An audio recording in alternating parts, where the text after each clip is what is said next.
میں عارف میاں ہوں۔ آپ سب کو پتہ ہے کہ 7 اکتوبر 2023 کو حماس نے اسرائیل پر حملوں کا آغاز کیا تھا۔ اس وقت ہمارے بہت سے مسلمان دوست جو بہت جذباتی ہیں اور جذباتی رہتے ہیں، بہت خوش تھے کہ حماس نے اسرائیل کی جو طاقت کا ہوا تھا وہ ختم کر دیا، حصار توڑ دیا۔ اس طرح کی باتیں کی جا رہی تھیں اور ایک طرح سے حماس کو اپریشیٹ کیا جا رہا تھا۔ کئی دوست یہ ویڈیو دیکھ کر ان کو بات یاد آ جائے گی کہ میں انہیں یہ کہتا تھا یہ آغاز ہوا ہے، نتائج کیا ہوں گے ان کا شاید آپ لوگوں کو بھی پتہ نہیں۔ تو اب نتائج کافی حد تک سامنے آ چکے ہیں۔ جذباتی جو یہیں پہ پاکستان کے اندر بیٹھے ہوئے تھے، جن میں بہت سارے، ان کا کوئی نقصان نہیں ہوا،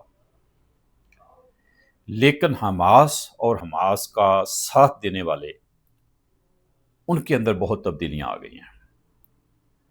اور آپ لوگوں کو یہ بھی یاد ہوگا کہ ایران حماس کا بہت بڑا ہمدرد، بہت بڑا سپورٹر تھا اور اب بھی ہے۔ تو اسرائیل نے وقت کے ساتھ جو اپنے دشمن تھے ان کو کافی حد تک ختم کر دیا ہے۔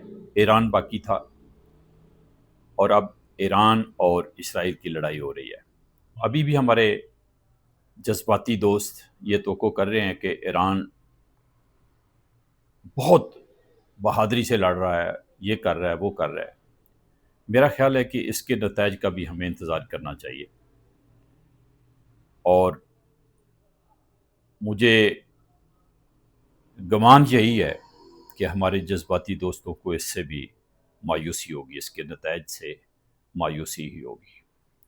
بات یہ ہے کہ یہ دنیا محض جذبات کی بنیاد پر نہیں چلتی ہے،